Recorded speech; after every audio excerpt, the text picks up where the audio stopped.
So I'm always amazed at how people want to be disconnected but think that they're connecting by being disconnected, like through like Facebook and Instagram, like something so simple as like answering the phone. Like they don't want to hear your voice, but they want to see your words. People always make the argument like, oh well, it's just faster to text, or text is the new talk. And why don't they want to hear, like I told somebody yesterday, I want to hear the vibrations of your voice. That's what makes me feel good about our conversation. Why do you think people feel that way? I think there's an accountability factor. So, like, on a text, you can, like, hide behind the fact that they can't hear your voice. So they can't immediately call you out.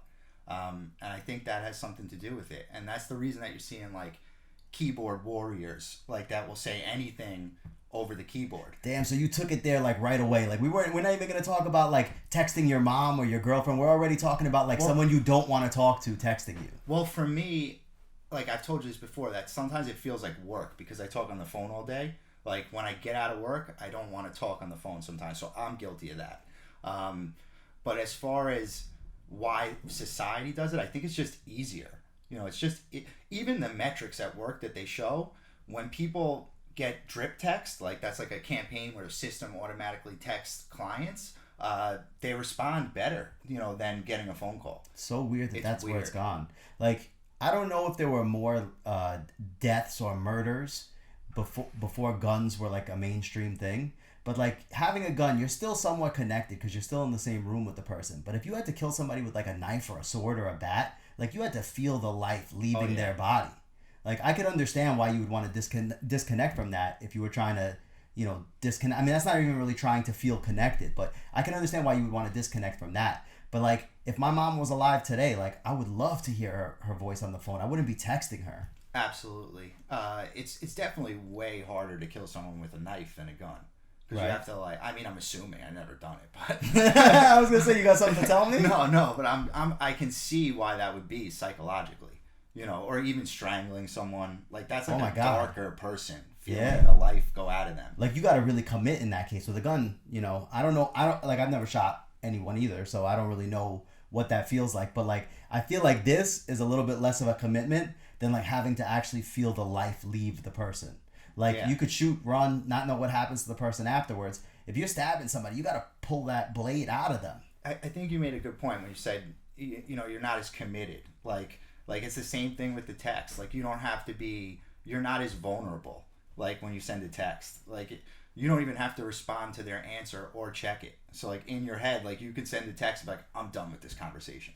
Like, and so in your mind, you made that up. Where you have someone else on the phone, they can call you out on your shit, which I think is a huge problem that we have in general. Like,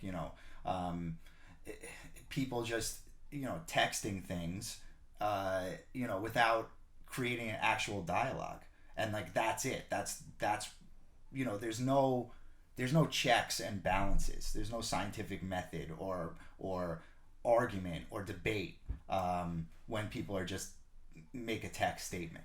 It sounds like a rationalization. Like when I'm thinking about it, I'm not thinking about an information only text like see you in 5. Like I don't expect an answer to that. Right. But if you ask me a question or if I'm asking you a question and it's a long drawn out answer, I don't feel like I can get the message across to you most of the time in a text message. I feel like sometimes you need to hear their reaction to what you're saying. You need to feel their presence and feel their aura. And I know it sounds like mystic mumbo jumbo stuff, but for me, that's the important part of the connection. Even the phone feels a little too disconnected to me. I want to be in that person's face. I want to be able to hug them. I want to be able to, if I'm talking about something like really like saddening, like that's really sad or something like that, I want to be able to like really feel their emotions. And I don't think you could do that on the phone or through text, but text is way worse. I think we're moving further and further away from that. Like, from what you're talking about, that human connection, that human interaction, especially with lockdowns, like, just made it drastically, took us 10 steps ahead. I feel like people are like so much more socially awkward. You can see, like, I think people are craving it though. Like the people that I talk to that have been going out and then going to places that are more open are saying, the first thing they tell you is like, oh, the women are ready. They're ready. Like, yeah, I'm sure. So everybody is. But they have the dating apps. There's something about feeling the person that changes the interaction and makes it maybe to me more authentic, but maybe to like a kid that's like 20 years old right now that's lived through Facebook and Instagram their whole life, like maybe for them it feels less authentic. Maybe to them it feels uncomfortable. But for me, like when I meet a girl, I want to hug her. I want to like say, "Hey, how you doing? Nice to meet you. My name's Ezra," and like put my arms out like this and give me a hug. You know, I want to do that. It's also there's a deeper connection when you talk to someone in person. Like it's, you know, you can't when you use a dating app, which I don't use. So I've never used it either. Right. But go ahead. Finish. Well, what I was gonna say is like, you know, they're judging you on like a picture, and then if they don't like your picture, they probably won't even answer the first message. A picture and a text. In person, you have the ability to break that other person down with your personality, to show them, you know, what you're really about, rather than just like a brief overview that's probably bullshit anyway, and like a picture of you like, you know, doing something because you want it to look that way. Like it's more authentic in real life, and we're definitely losing that. The two things are, one, every single person is valuable. Everybody has something that they can offer to somebody else or to a group of people, or, you know, that they're good at. Everybody is valuable. So when you're looking at just a picture and a text message to evaluate somebody's value, their worth, I understand why it doesn't work for more than just sex, because you're fucking their body. Like, and you know what? I gotta say, if 18-year-old Easy maybe would have had a different perspective. 18-year-old Easy may have said, "Nah, I'm just fucking her body. I don't give a fuck." But now, 38-year-old Easy, I feel like the connection makes it even better. Like the connection, like for sure, the actual interactions that you have with the person. Like even when I was younger, I like looking back on it, thinking it was all about that. Like, you know, that bitch has a nice body. She got a nice body, but her face is, you know, it's all right. It's all right. But like all of those girls had something, like some type of inner presence that they projected out to me, that I felt super comfortable with them, and I felt like it was gonna be a good interaction, like it was gonna be good, you know, even better than some of the hotter girls. I'm sure. Yeah, I mean, there's always a uniqueness to people that you have to be aware of, that you're looking for that. Like I feel like this generation coming up, they just want like perfection. Like that, you know, because, and it's not necessarily their fault. Like they see on social media people posting this life that they want them to see, so they're making it seem like they're having a good time all the time, or they're doing all these cool things, but that's not actually who they are. You know, this is just like a projection of what they want people to see them as. So I don't think they're even looking for those unique qualities anymore that make people who they are, and it's so important. So they're fucking the idea.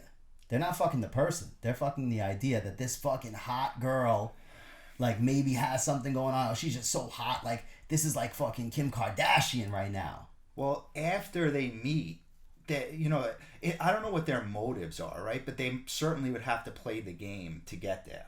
You know, they have to play the game of making the profile and saying the right things in their like little synopsis that's going to define them to everyone that sees the profile. But after that, maybe they're still looking for a deeper connection, and in person when they meet, they can still find those things. I'm just talking about fucking though. I'm not talking about the deeper connection stuff. Like, so you're telling me. I'm just talking about the problems with social media. Let me break this down so that I understand, because I'm not part of this world, so I don't really understand fully.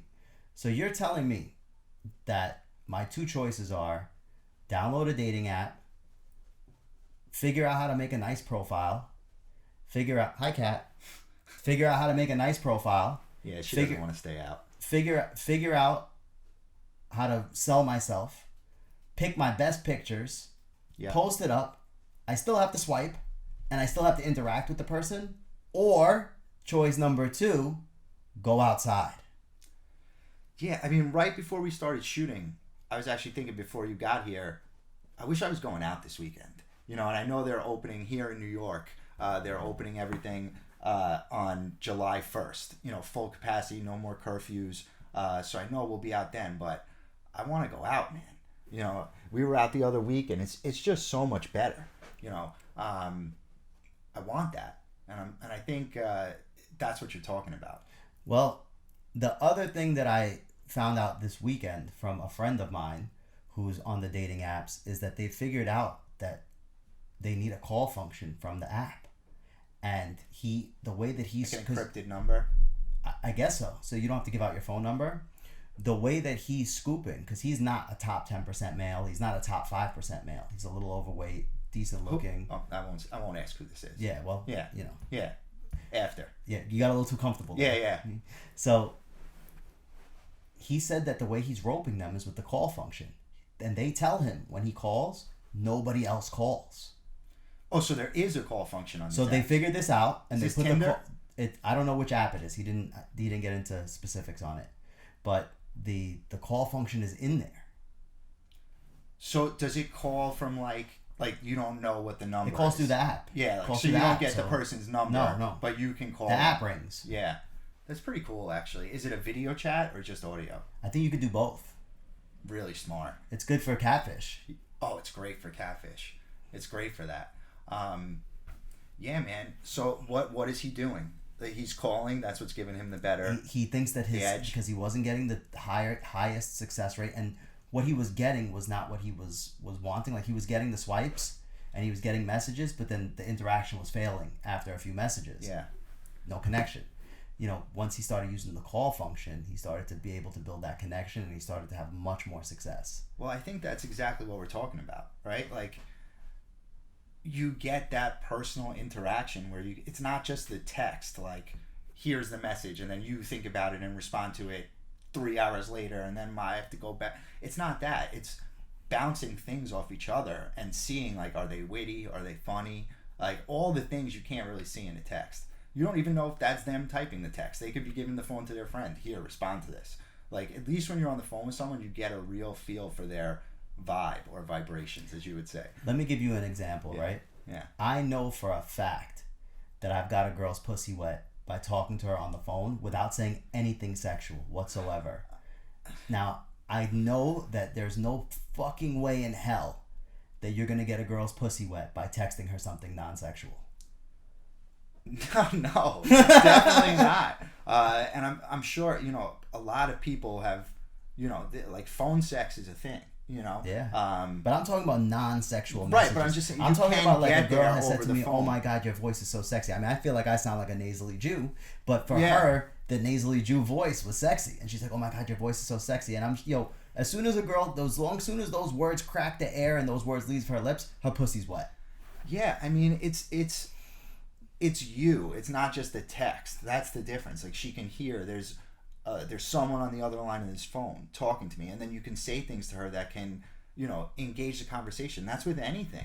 You know, even with work, like, it's better to pick up the phone than it is to text the client. Like, because nothing separates you when you're texting them from someone else that's texting them that wants to do the same job for them. You know, and it's the same thing with dating apps.